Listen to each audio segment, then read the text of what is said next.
I'd like to introduce you to Margo Purcell. She's a longtime entrepreneur working with organizations to unlock the full potential of their teams and employees. Conversations with friends about what do you want to do and led her to a life-altering conversation and a 3-day intensive career workshop called LifePath.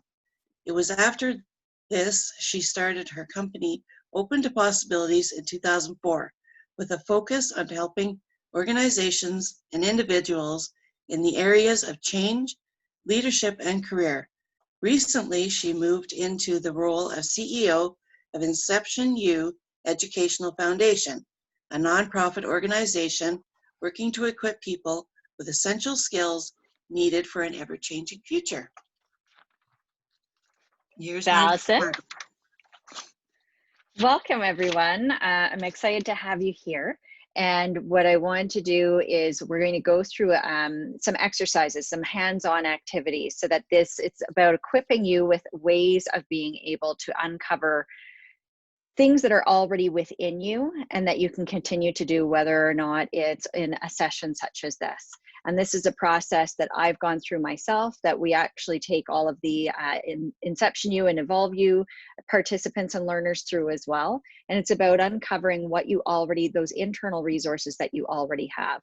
What we know about people being healthy and well is if we are doing meaningful work and if we have a meaningful life, that is a significant contributor to health and wellness. And part of that is being really clear on yourself and understanding what is it that I have to offer the world, and what is it that when I offer that to the world, it also feeds and fuels me.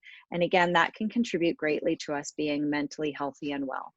So we're going to go through some processes so that you're equipped to be able to do this. And you're going to be doing some work with each other. We'll be using the breakout room function in order to do that. Before we do that, though, what I did want to do is give you a little bit more information about me. And so to do that, I'm just going to bring up a slide here. So I'll give you a little background on how I came to be doing this kind of work in what now feels like it was a past life. I actually used to be an insurance broker. So I'm going to walk through some of my career discoveries, because when our career is also not aligned with who we are and the skills that we really enjoy using, with the values that we hold closely, with things that are interesting to us, what we find is over time, sometimes that time is short, sometimes it takes a little longer, is that it does contribute to us, to our stress levels, to our anxieties, and also to us having that lack of fulfillment. And again, over time, that can really have a negative effect on our mental wellness and health. So I'm going to walk through a little bit of my story and how I came to be here. What I've done is that I have mapped my career over time, and I started with my very first job. That was my first salaried job. I got a job at a credit union in Ottawa. I loved the organization. It completely aligned with my values. And they invested in me in professional development right away. There was all sorts of things. I was learning new things. I'd never worked in the financial industry, and I love learning new things.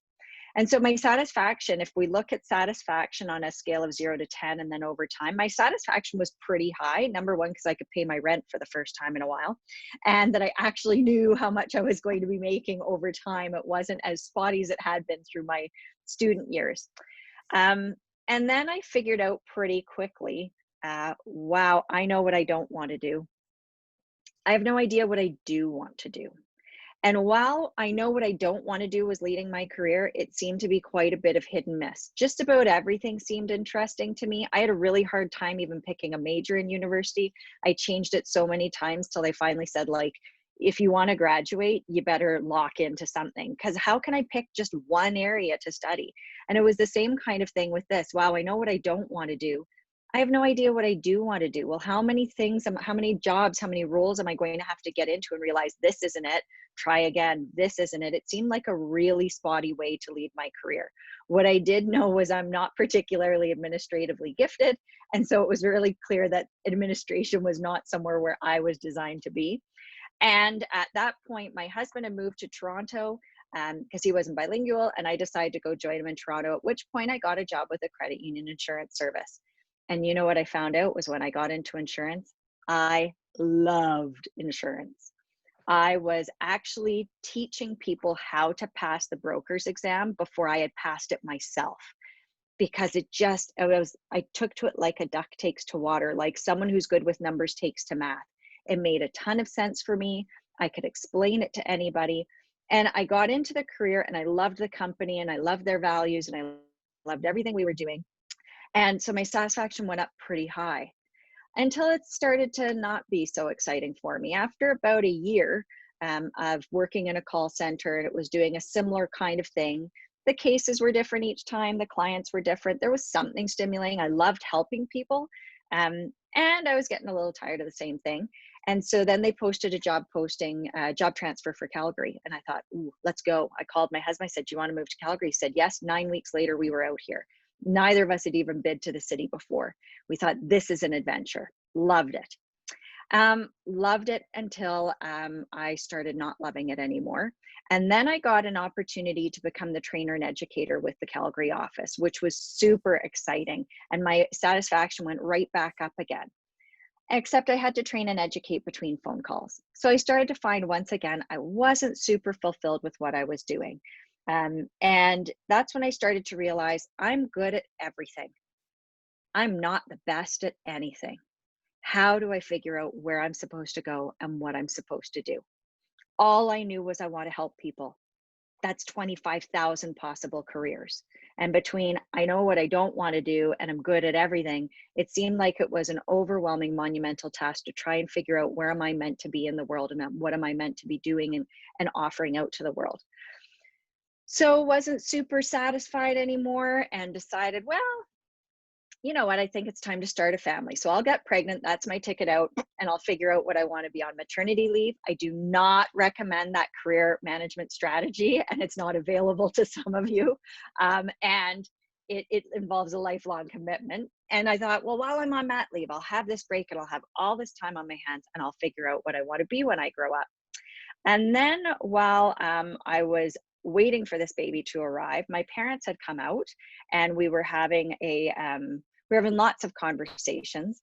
And I had grown up with someone who did exactly what he was supposed to do with his life. My dad had had quite a spotty career and dropped out of university and then gone and worked in camps way up north and so on. And then went back to university and he got a commerce degree. Had figured out that he wasn't meant to be in high finance. It wasn't the lifestyle he wanted. Wasn't exactly sure where he wanted to go. Conversations with my grandpa led him to a career in education. Became a teacher, and because he really loved kids. Quickly realized don't want to be in a classroom for the rest of my life. So worked on getting his master's degree and then got his vice principal's papers. After that, got his principal's papers. Became a high school principal. And at principal, he stopped. And people said, well, now it's superintendent. And he said, no, this is as far removed from working with kids as I want to be. And I want to work with kids for the rest of my life. Well, it was a perfect combination for him. He had a commerce degree and he was operating a multi-million-dollar budget. He had a staff of 250 people reporting to him. He had student body of over 2,000 students. And he was applying all of his management and commerce background in a field and setting that was a public service, which had great meaning to him in shaping and guiding the lives of young people. So I kept asking my dad, I knew it was possible to do what you're meant to do with your life. I didn't know how to figure it out. I had a lot of different options. Again, all I knew was I wanted to help people. How do I figure out where to go? So I sat my dad down and I kept saying, okay, so how did you figure it out, Dad? How did you figure it out? And he would tell me, well, I did this and then I did that. I said, well, that's what you did. How did you figure out what to do? He said, I don't know, I just did it. He was one of these people who knew himself so well that given 2 or 3 or 4 options, he could see clearly which was the best option for him. I had a lot of what's in front of me. I had a lot of opportunities. I couldn't figure out which what. And so while I had sat there and I'd asked him all sorts of questions and tried to help figure it out, he wasn't able to give me exactly the answers that I was looking for. And then I had a life-changing experience. My dad woke up in the night while he was here waiting for this baby to arrive and said that he couldn't breathe. And unfortunately, he died in the ambulance on the way to the hospital. And I went into labor 24 hours later. So I had the lowest low and the highest high of my life all happen within 36 hours. And it made me stop and it made me reflect, where am I now? More importantly, where am I going? And what I did decide as a result of that was I couldn't change the loss. I couldn't bring him back. What I could do was take the gifts from having had him in my life. And one of those gifts was I know it's possible to give back to the world what you're meant to give back and to have really rewarding, meaningful work. I don't know what that is for me right now. And I owe it. One of the ways of honoring my dad in his life was to invest in figuring the time and energy to figure out what that was for me. I wasn't exactly sure what to do or how to do it. And so then I decided, well, I'll have another kid. That bought me some time because that keeps you busy. And then I decided, you know what, I'm going to follow a favorite skill of mine. One of the skills that I had that I was clear was something I wanted to engage was I love to speak and I love to inspire and I love to motivate. And I thought, okay, what if I did that? I'll follow that. And I have been a Weight Watchers member and a Weight Watchers graduate. And I thought, well, that's health. It's helping people be well. It's speaking on a weekly basis. I could do that. So I became a Weight Watchers leader. And as you see, my satisfaction level went really high really quickly until it didn't. And that's when I started to think something's wrong with me. Because after about a year of doing that work, when the topics came up again, October the following year, and I said, didn't we talk about this October of last year? They said, oh yeah, we have 52 topics. And you speak about the same topic that week, each year. Now you can introduce new things. I could introduce new stories, new recipes. For me, I thought, oh, so I'm going to do the same thing at this time of year every year. And for me, I need variety. But at that point, I didn't realize that's what it was. I thought there's something wrong with me. Here I am, I'm doing something I say I love to do, and I'm still not satisfied. Maybe I'm one of these people who just never will be satisfied. And then I had another life altering experience. I had my own emergency, a medical emergency. And when I woke up from emergency surgery and the doctors told me I'd come pretty close, I thought, okay, I might not get another shot at figuring this out. So I started talking to family and friends, as Allison mentioned in my bio, and they were asking, when are you going back from mat leave? I'm like, I don't know, it had been 3.5 years by then. I said, I know what I want to do. I don't know how to get there. And a friend of mine suggested that I take this course called LifePath. So I did that in 2004. And what I discovered was from looking at myself and getting to know myself really well over the course of this program was I realized I love to help people figure out what they're meant to do.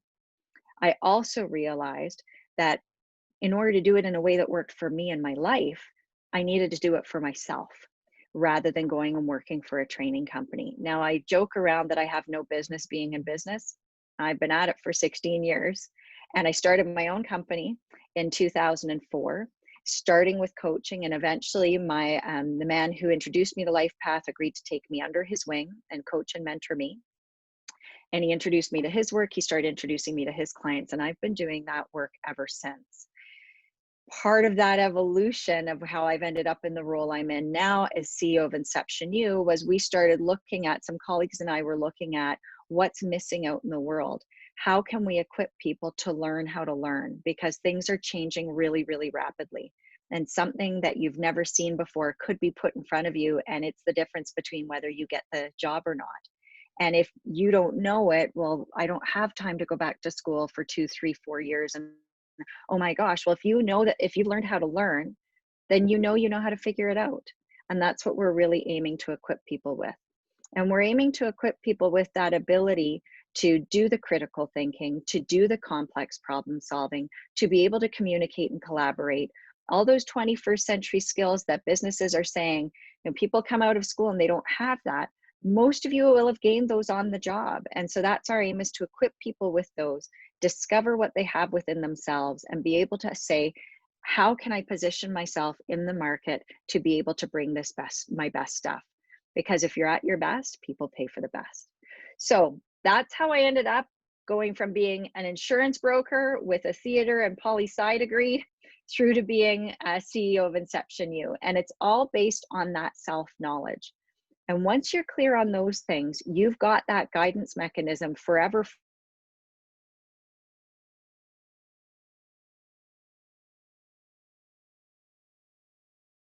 Overall introduction to me.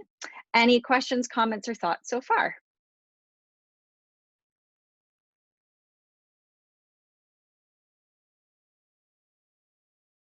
Alrighty. I am going to do pauses, by the way, every time I ask questions to make sure people have time to think and that people have time to unmute and sit there and, well, is someone else going to speak? This whole virtual thing, we're all quite hesitant. Can be verbal questions. Thanks, Craig, for that. Can be verbal questions, can also be questions that you throw up in the chat box. Happy to reply to them that way as well. What I am going to do as well is I am going to put up, an article for you to read. And what I want you to do is we're going to start by simply reading the first page of it. And you will see, I'm going to throw it up in the chat box here so that everybody can see it. And what I really like you to do particularly is focus on the first page of that article, which is about myths. So if everyone can take a moment, and if you want to put a thumbs up, if you were able to download it, you can do that with the little emoji icon in the toolbar.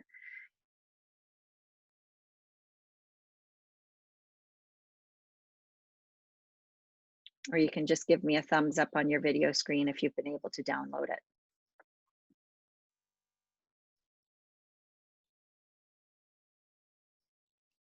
Excellent.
I had just reread that one because I have all my notes from your course before.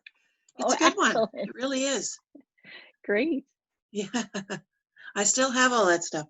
I still carry those little cards in my bag with the values and that. Still carry it. Fantastic. Oh, okay. And Lise, Lise, if you can privately send me your email address, I can send you the PDF.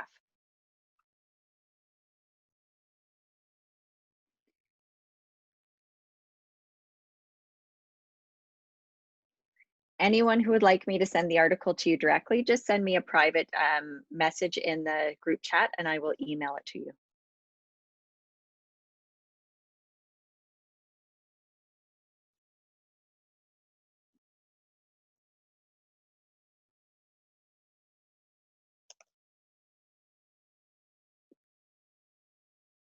For this, I'll have to stop sharing for a moment.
So another minute for the article.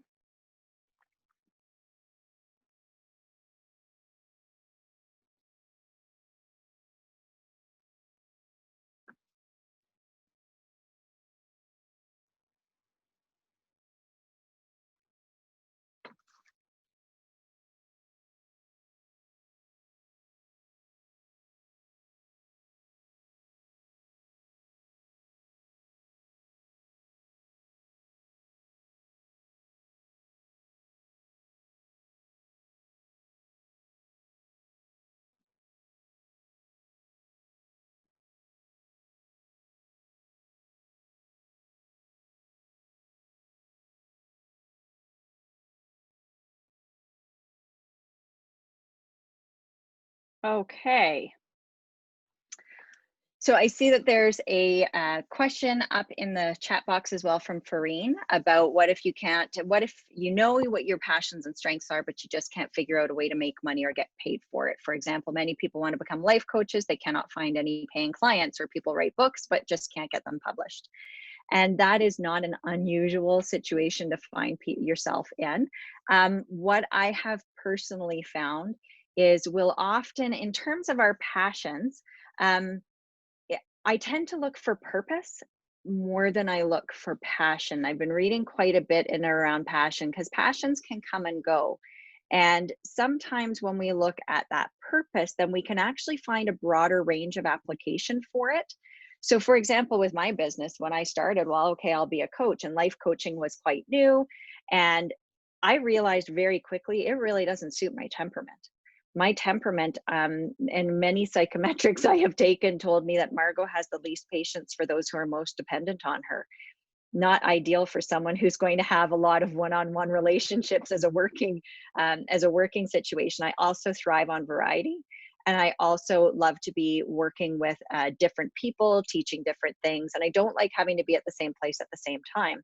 So if I knew you were my coaching client and I saw you every Monday at 10, by about the fourth Monday, I'm starting to get a little bored and probably a little irritated. Not ideal for someone who's in a coaching business. I also found that having to have, client, client, client, lunch, client, client, client, again, didn't really work for how I like to work. I have coaching built into my practice though. So I filled out with some other things that also suited me. I really tend to thrive working with groups. So I do facilitation.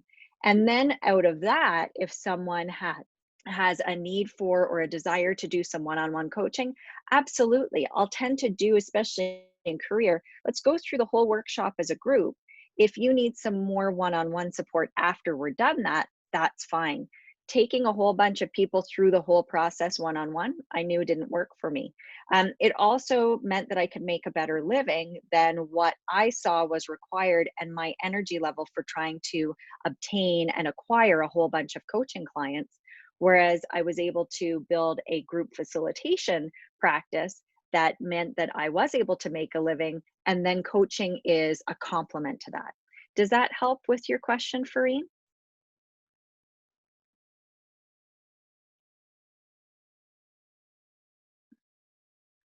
You are welcome. One other point I will offer on that is find people who are doing what you want to do. Ask them how they did it. Find a bunch of them. Find people who are doing it in lots of different ways, because what works for one person may not work for another person. And that's part of trying to uncover what's that recipe that will work for me. Because it's not a laid out thing. It's not, you have to do A plus B plus C and you get what you're looking for. For some people, it's going A to K and then back to G. And that's okay. It's about finding your way. So that's one of the ways that I also worked, was as I started moving into building my own business, I talked to a whole bunch of practitioners and learned things of oh yeah, I think I could use a bit of that, not so much of that one, in shaping and crafting my own career. All right. So what we're going to do, one moment, talk about that article. And we're going to start by talking about the myths. So in the article, it was talking about 3 myths in particular. And that first myth is that our future is an extension of our past. The second myth is that others best mold and shape our future. And the last myth is that the market can tell us the answers. I am looking for anyone to share which of any of those particular myths resonated with you, or did you recognize either in your life or having operated in our world?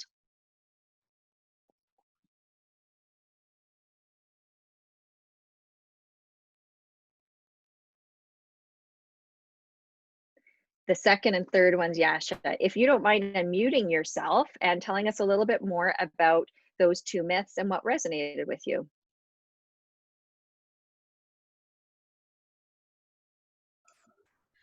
Hi, can you hear Hi. me? I can. So for the second myth, I should say that I am stuck in a point that I think other people can help me. Mhm. Probably employers, coaches, someone else, you know. Mhm. And the third one is I'm like, okay, probably there is something wrong with my resume. I should look at the market to see what they need. Look at Mhm. other job postings to see what skills or what kind of knowledge, work experience they need. So these two are so linked with my Okay. issues right now.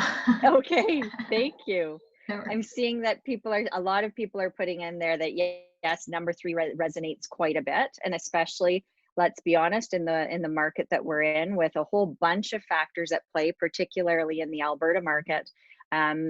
We are looking at that external world and what's even valued and who's hiring and what would they hire me for. And so we spend quite a bit of time looking outwardly as well. Other people are saying that all three resonated. Anyone else willing to share some of your thoughts on the myths? Hi, it's Craig here. Hi, Craig. Hi.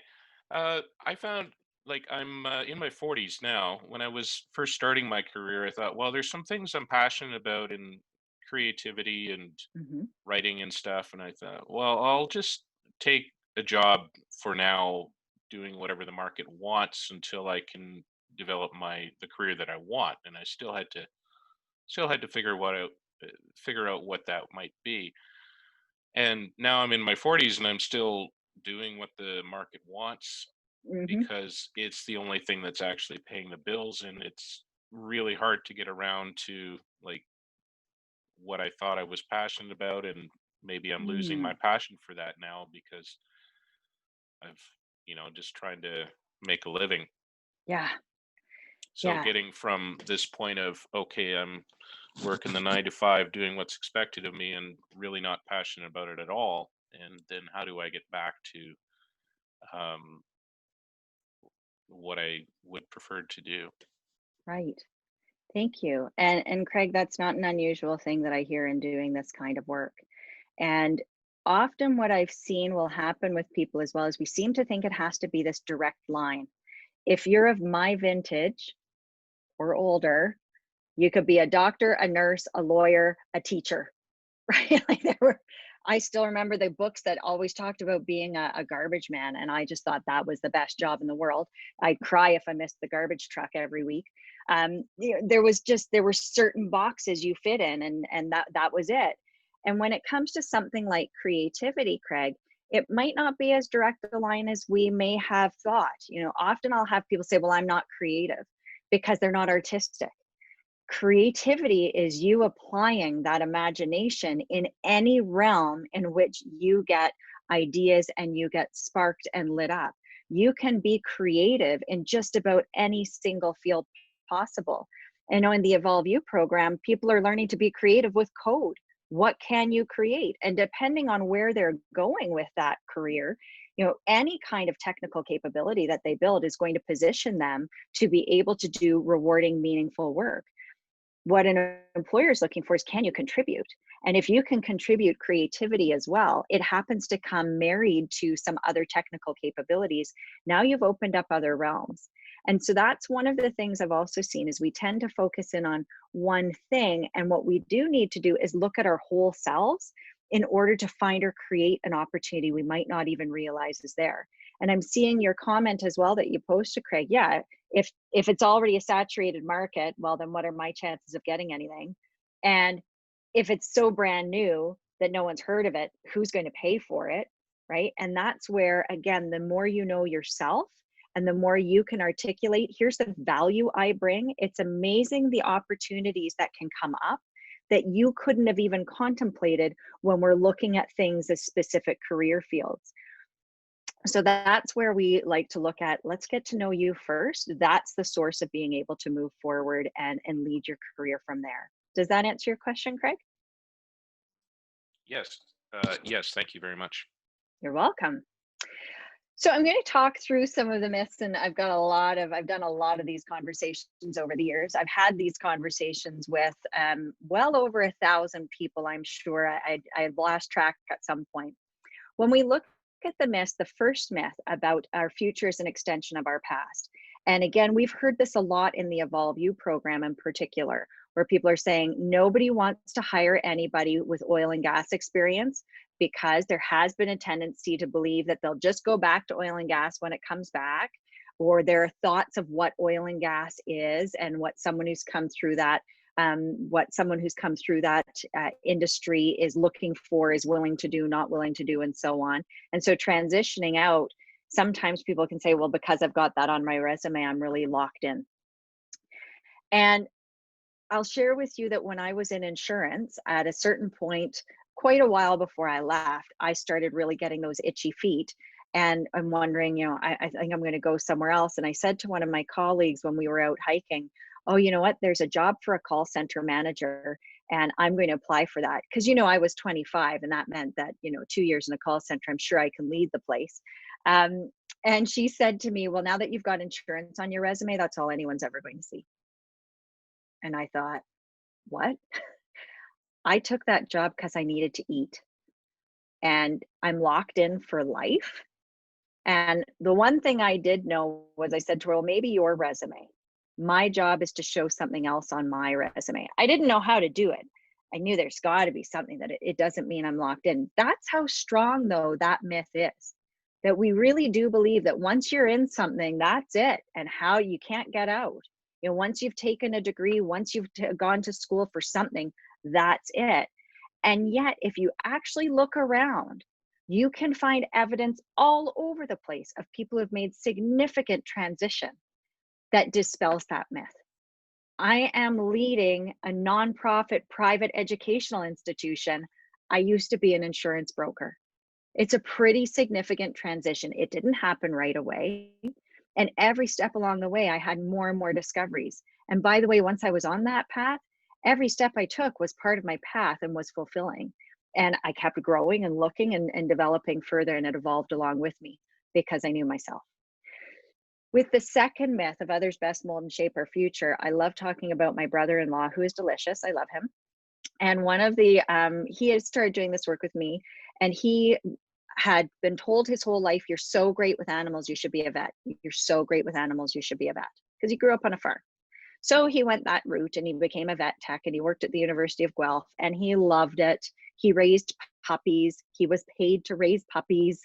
And then, they were trying to sort out some significant kidney issue that was in this certain breed of dog, and they solved it.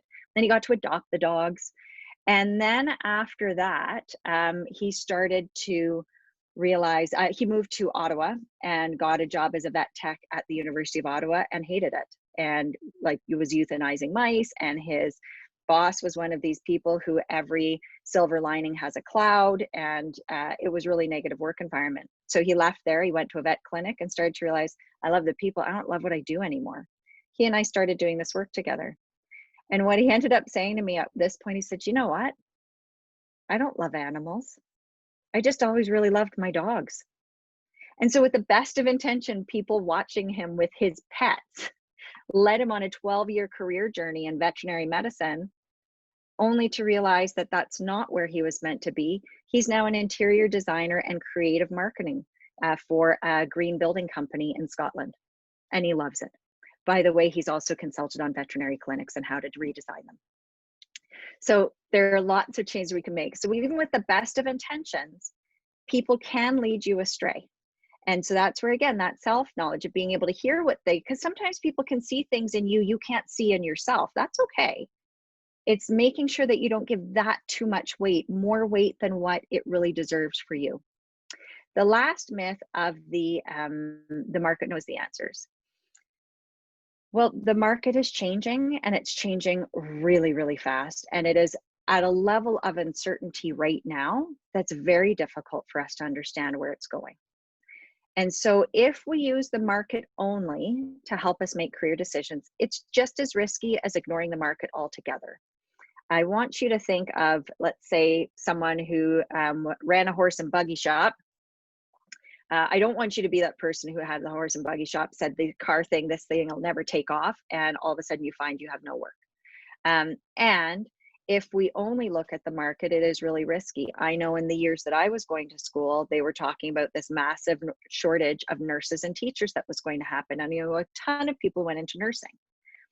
And by the time we graduated, almost every province in Canada had put a hiring freeze on nurses.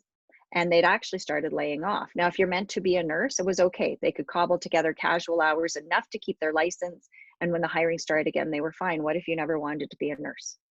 Now you've got a degree and no work, and you realize that's not where I want to go, right? So don't ignore the market. That's risky.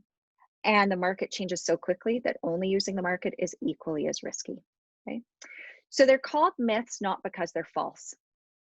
They're called myths, though, because they're not completely true either. And so it's recognizing what are the ones that are operating in me and maybe affecting how I'm learning to look for or create my next opportunity. All right, I'm seeing here a few comments. Found volunteering in a chosen field helps to round out the resume. Absolutely, Craig. So when we look at developing ourselves, I'm in the learning and training business, and I will be the first person to tell you that the last place you go is formal education. The best places to get that kind of experience is you can get it on the job, you can get it on a project, you can get it volunteering. There are so many ways of building the skills, knowledge, and experience that you need that don't necessarily mean you have to go back to school, right? And so it's looking for those kinds of opportunities, and it can help round out the resume. When I decided to start my own business, I'm like, I was an insurance broker. Now I'm a stay-at-home mom for 4 years. Now what am I going to do? How do I do this? First place I went to the YMCA and offered to volunteer for their leadership classes. It helped me get experience in what I actually wanted by taking all the skills I already had, applying it in an area that I wanted to. And so when we went from food, beverage to veterinary medicine, general management, transferable skills, absolutely, Linda. And that's what we're going to be doing in the process I want to introduce you to, is it's a great way of uncovering those transferable skills. So transferable skills go with you everywhere you go. How and where you apply them is up to you. And when you marry them with other technical skills, it can really differentiate you from someone who has very similar technical skills. So we're going to look at a way to actually uncover some of those.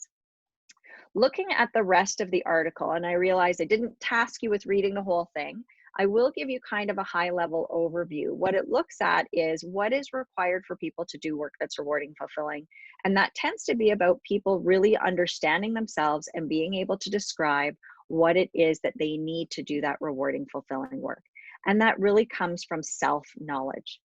If you know yourself, you are best set up to lead your own career and to minimize the risk of some of those myths leading your career instead.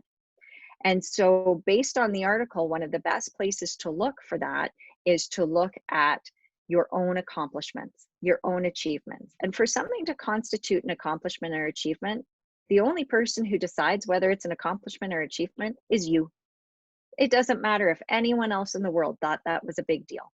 Are you proud of the result? Do you consider it a success? Then it's an accomplishment, period. Right? We often look outside of ourselves to see, have I done anything worthwhile? Do I have any successes?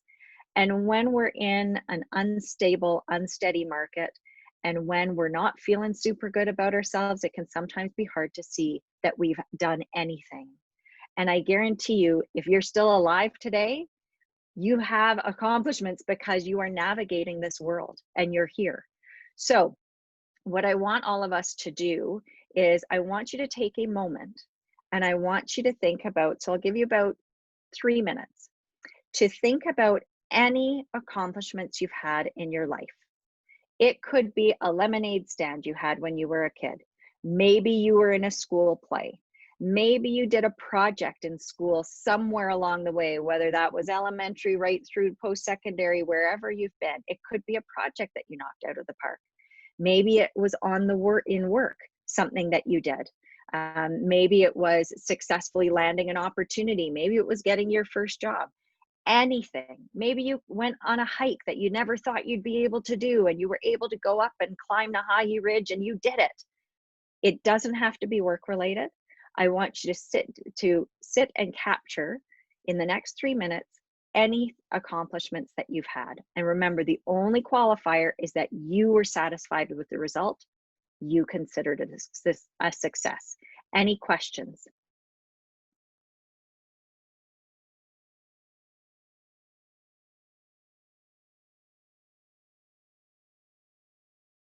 Okay, I will start timing, capturing, and by the way, you're going to be looking at accomplishments that you're also willing to share. So you can capture any accomplishments you want. I want you to then identify afterwards one that you're willing to share with others.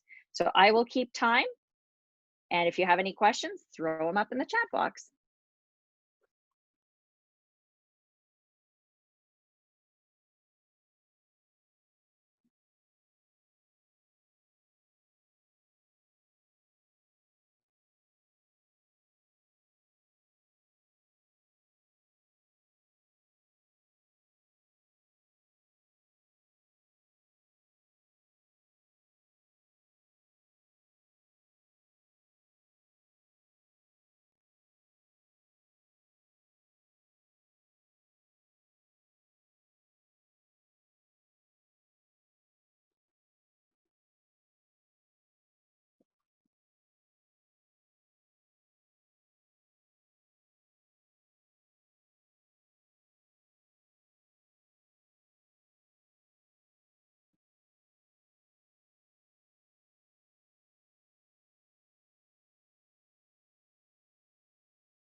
So another 30 seconds.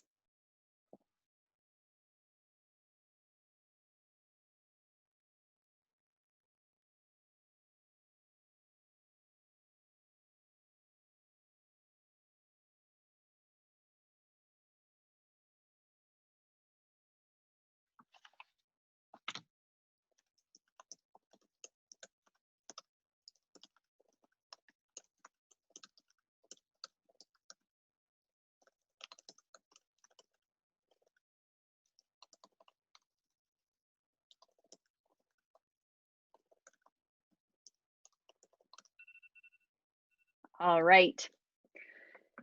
So what we're going to do is I'm going to introduce you to a process by which you can look at these past accomplishments that you've had and be able to pull out that self-knowledge in a really meaningful way that you can then articulate what it is that you can bring that's of value. And looking at Yasha's comment in the chat box as well is, yes, transitioning from one sector to another is quite challenging. And the transferable skills on their own, I would agree that if if you're only talking about some transferable skills and not able to tell the story of what you can do for them and with those skills, it can limit your ability to make that kind of transition. The clearer you are on how you use yours and the combinations of the high skills that you've got, and then how you can actually bring value and contribute to an organization, that's where you're going to be able to tell that story of, so that you can navigate that transition better. It's not only about the technical skills, because technical skills, the second you're not using it, you know, if that job doesn't require that technical skill, all of a sudden they say, sorry, you don't have what we need. When you can clearly articulate, here's the package of things that I can bring with me everywhere I go, and this is how I use them, that is one of the ways that differentiates you and makes you stand out from others. And so it's being able to really clearly do that. And we're going to be looking at how to do that in just a moment. What I am looking for is a volunteer who is willing to share a non-work related accomplishment with the rest of the group. And when you share it, what we'll be doing is we will be listening for things about you as we listen to you. Is there anyone who is willing to share a non-work related accomplishment with the rest of the group to get feedback?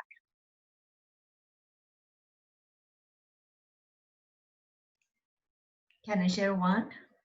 Absolutely. All right, so Yasha is going to share her accomplishment with us in a moment. What I'm going to ask that the rest of us do is we are going to be listening to what it is that Yasha had that contributed to her accomplishment. So as she's sharing, I want you, to the best of your ability, I want you to be listening for these 4 factors. I'm going to type them up in the chat box.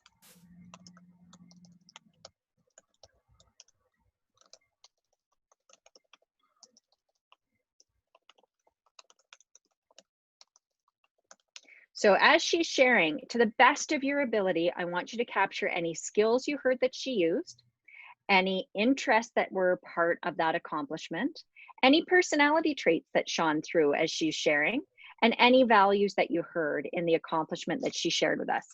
Don't worry if you get it in the right category or not. What's important is to offer some feedback to Yasha. So Yasha, in a moment, you're going to share with us, and we're all going to be listening. When you're done, we may have some more questions for you in order to pull some more information out. And then when we're all done that, then we're going to have some people offer you some feedback. Okay. So with that, I'm going to pass it over to you and for you to share your accomplishment with us. Sure. Can I? Absolutely, go ahead. Okay. Going back to university to do my master was one of the biggest achievements I've had in my life. So tell us about the master's program you took and the process you'd went through to prepare to go back to school. Okay, sure. It happened just recently. I started it in January. The program is called Master of Environmental Practice. It is very related to sustainable development. Mm-hmm. Since I came to Canada, which happened back in 2005, I've been in this process to do my master, but for some reason, for personal life, work, or some other reasons, I couldn't do that. Okay. Till January 2020, I managed to do it. Well, work experience and some knowledge could help me to do it, but I think the biggest thing was the commitment I had to this journey over 15 years. I managed to get it done this year. Okay. And what were the factors that went into you deciding that this is the time? Tell us a bit more about that. Well, I'm working in oil and gas industry, and I thought, I was really upset with all ups and downs, and they decided that I need to do a smart move. And after talking to people and sitting down with myself, realizing what I really want to do, I realized that sustainability development is something that I would like to do. So that's why I decided to do this, and I knew that there is no time that it's a good time. It's always, Mhm. always life has busy things for you. And when I decided to do this, it was the busiest time of my life. I was working 14 hours a day. And but 3 months later, I got laid off, and then I had all my time with me. So the biggest reason that I decided to do was one, it was in my bucket list in my entire life since I graduated. And the second thing was I wanted to do a pivot, a career pivot. Okay. And I thought this is probably, it could add a value to my resume. And even if not, at least I will learn something that I love to. Okay.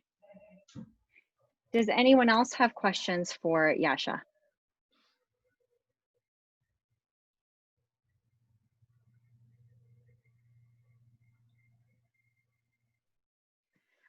And Yasha, what were some of the things that you had to adjust in your life in order? Oh, and I see Craig posted a question as well. So what were some of the other things in your life you had to adjust in order to be able to take your master's? Well, in my personal life, I had to sacrifice, so many things. Somehow I did quit going gym. I had to limit my quality time with my, family. Over past 2 to 3 months, I had to stay, in my office around 5-6 hours, just dedicating to my study. I sacrificed a lot of things. Okay. Thank you. And what were some of the skills you developed in oil and gas is one of the questions that Craig's asking.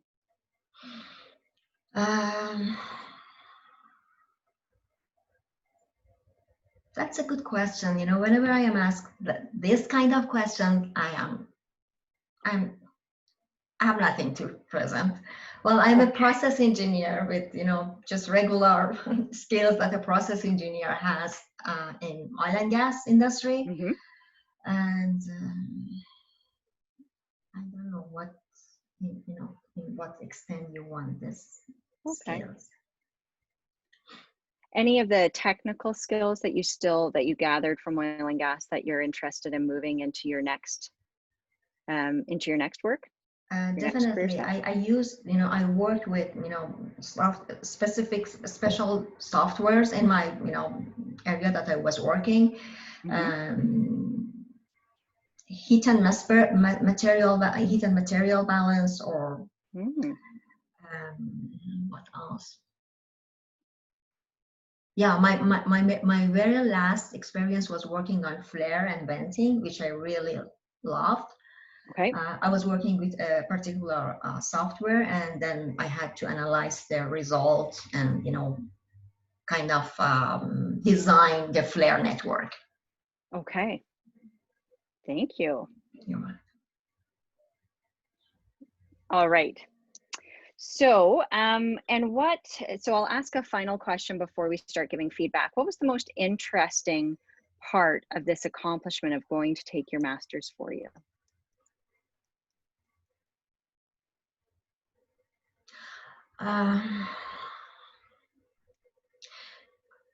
Leaving my comfort zone.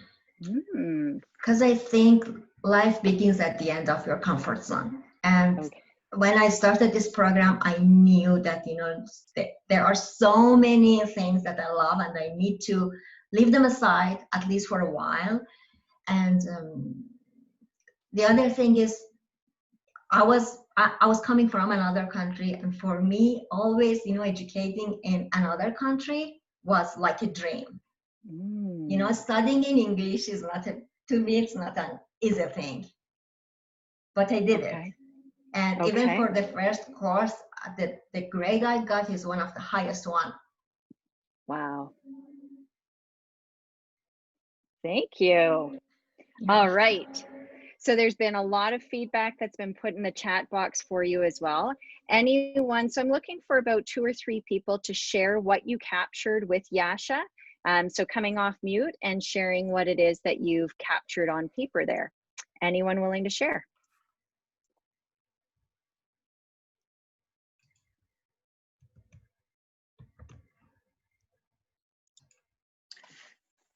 she never let go of her dream of getting her master's. And she, no matter what, it was always there. It was meant for her from the beginning. She just didn't realize it. But once she did, it was her lifelong dream, and she continually learned until she could do it. Good for you, Yasha. Thank you so much. Thank you. Anyone else willing to share your feedback? David. Thanks, Margo. Can you hear me? I can. Awesome. What I heard from what Yasha was talking about, in terms of skills, oil and gas industry, obviously, engineering and computer skills, planning, self-propelled, studying in a foreign language, which is huge. I mean, I speak a couple of foreign languages, but I'm not fluent. So the idea of actually, getting a qualification in a foreign language, that's amazing. Interests, learning and personal development, personality traits, self-awareness, you knew what you wanted to do, perseverance, forward thinking, not giving up, that's super important, and dedication, you did manage to get there. And then for values, what's coming across as being ethical, interested in sustainability. And from what I heard there, you seem to have a get on with it attitude. You said it came at a really busy time in your life, but you went ahead and did it anyway. And also it sounds like you've got a really good work ethic. So that's what I took out of what I heard. Thank you, David. Thank you so Hey, much. it's Craig David. here. Craig, go ahead. Yeah. What struck me is the ability to look at a very complex problem and design a complex solution to it, and then stick with it from start to finish, based on your skills in oil and gas. But also that is a very transferable skill of, like, lots of people can think of ideas about, oh, you should just do this to solve the problem.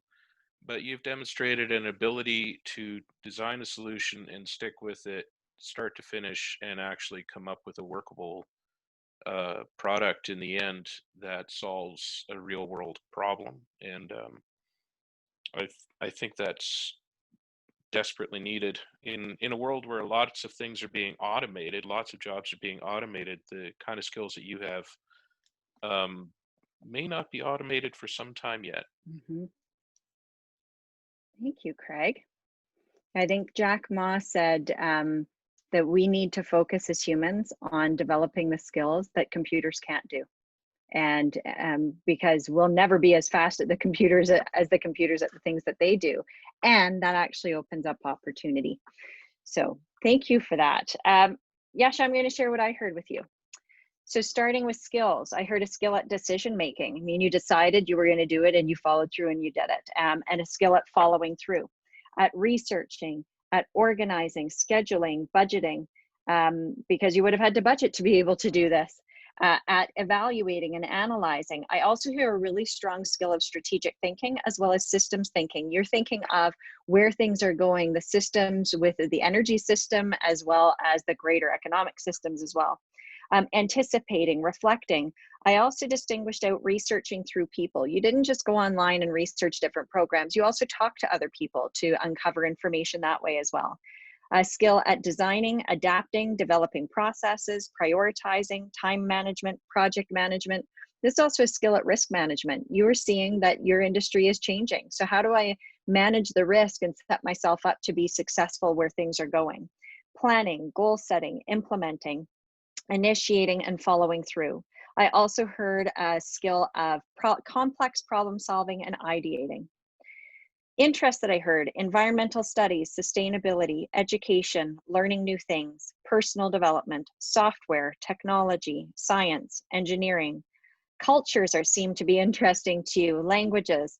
There's also an interest in data and an interest, as I said, that it's a skill of complex problem solving. I also hear that it's an interest of yours is complex problem solving. You really like to get into meaty ones. Personality traits, I heard, you're courageous. I think anyone who moved to our country is courageous. And you're courageous to have also gone back to school and followed through on something that was really important to you. You're resilient and persistent and committed and adaptable. You're focused. You're goal-oriented and outcome-focused. You feel the fear and you do it anyway. You thrive on a challenge you enjoy variety, you're strategic, methodical, present, and you're an initiator. Values that I heard: education, good work. If you're going to do work, it's going to be good work. Health. This was also about investing in yourself, and that's about your health. Respect, family, adventure, achievement, personal development, wisdom, and integrity. So Yasha, what, if anything, does this accomplishment tell you about what you need for you to be doing rewarding, fulfilling work?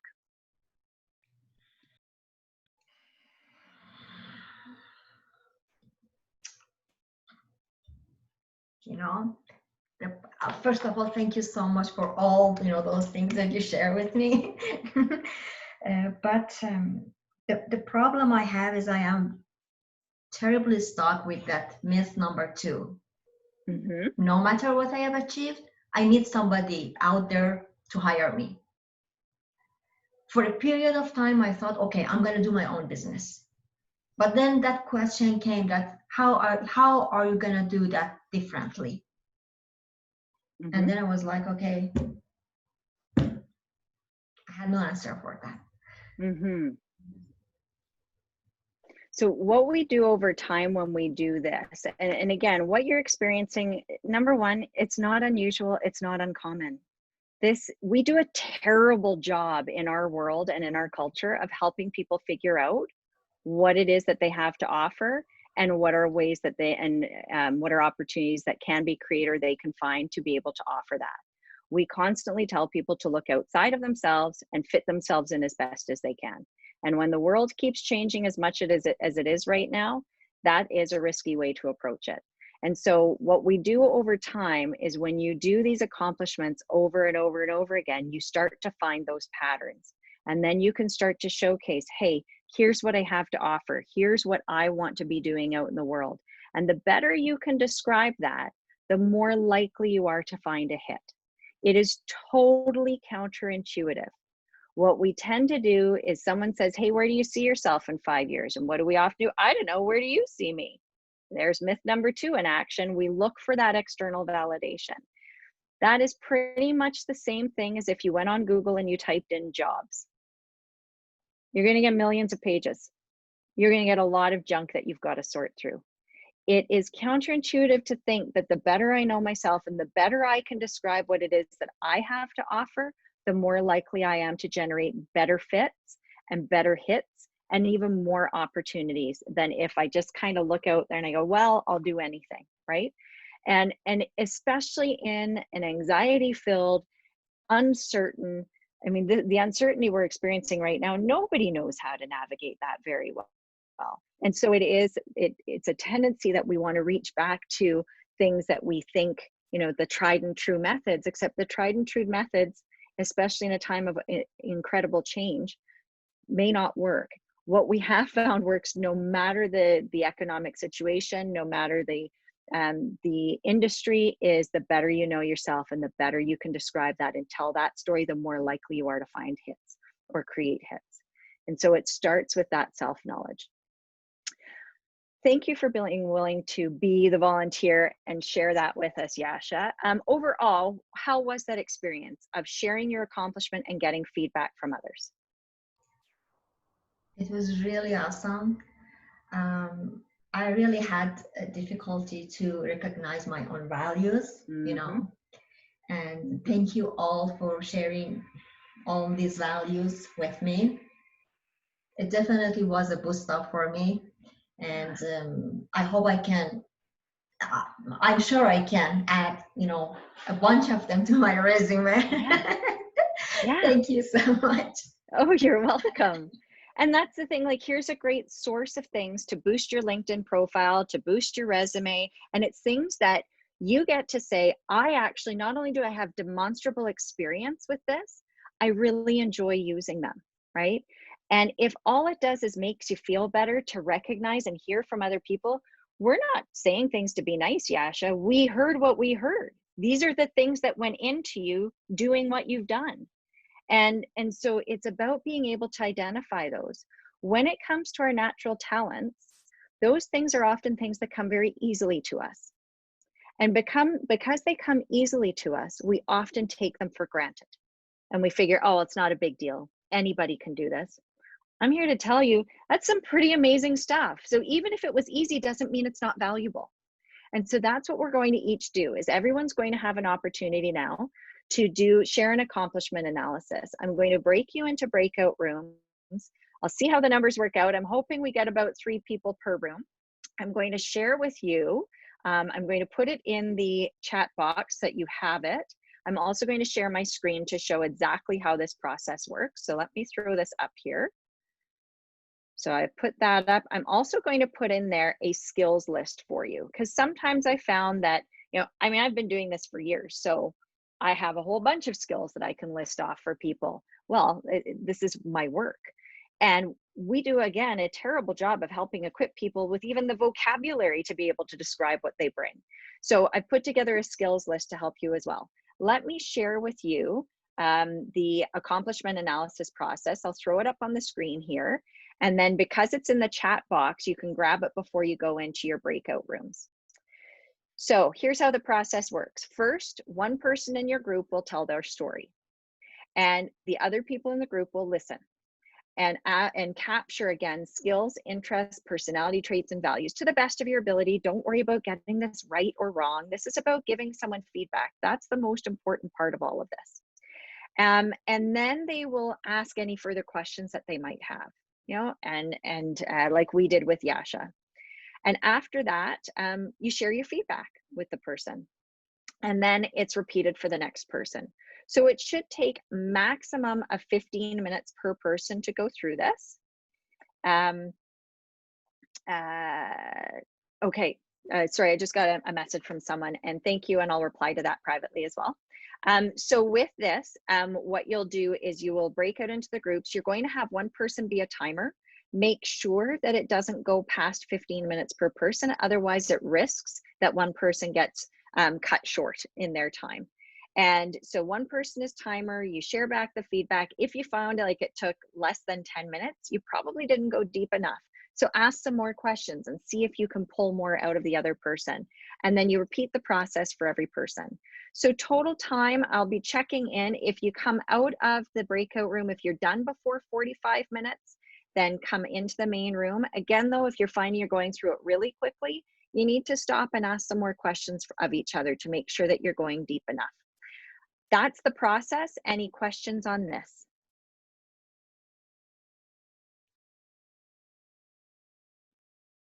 Okay, I am going to stop sharing, and I am going to, it's not giving me an option for breakout rooms here, Andrew. Are you able to set people up in breakout rooms of 3 people? I've never done that before. You are the host. I am the host. That's weird. It's not showing me an option for breakout I have rooms. no idea how to do breakout rooms, whether we even have that capability. You should. Does it show at the bottom of your screen? It will show 4 boxes, breakout rooms in the bottom bar. No, I don't see that.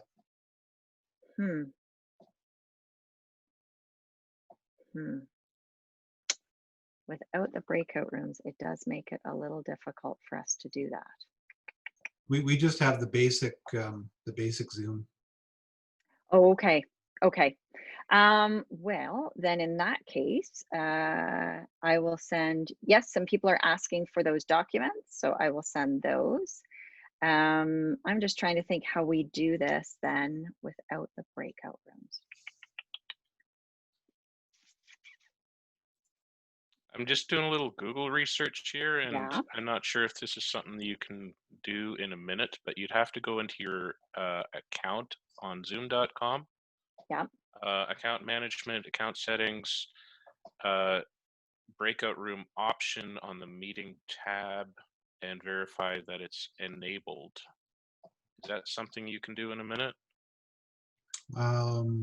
Try. It would have to be the host that does it, whatever account is hosting it. Yeah, so that's Goldmind's account is hosting it. The other option we could do, if people would be willing, is I could throw open my, open one of my Zoom rooms, and we could all hop in there. It's totally your call. I'd prefer the second option. Okay. So let me grab my Zoom room. Hold on a moment, and then I will guess we could just take volunteers. We could. I think one of the things that we found overall beneficial is if people are able to all experience this. So I'll leave it to the group. If people want to just throw up in the chat box, are people willing to hop over to my Zoom room if I open that up, or would we rather do a few individuals that do this process to get feedback from the whole group? And I'm totally comfortable with whatever.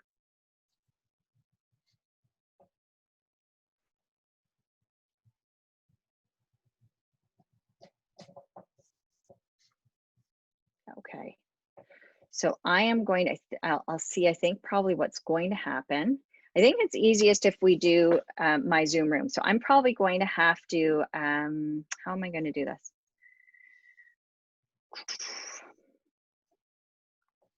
I'm just trying to see, because I'm in a room, if it will even let me go to another room. I know what it'll let me do. Okay. We're getting pretty good at Zoom here over the months. I am going to set up a meeting for 12:15. And so we'll do the accomplishment analysis. We'll do a little bit shorter, and that's okay. So I'm going to put up, here, and I will put up the link. Then I will shut down this meeting and everyone can hop into the other one. So I'm going to put the Zoom details in the chat box. It'll take me half a minute to get over there, and I will be sitting there and ready when you get there. Has everyone, I want to make sure that everybody can get that link. So if you want to copy all of that meeting information right now, because once I end the meeting, the chat box disappears and then I lose all of you, and we can't do this. Has everyone got the meeting information?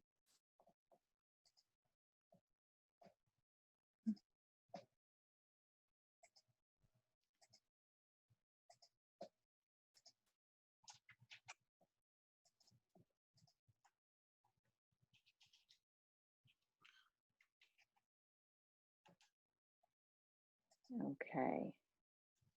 All right, I am going to end this meeting and I will open up the other meeting room. It'll be less than 30 seconds and we'll see you over there. Okay, there's people waiting. Awesome. See you in a second.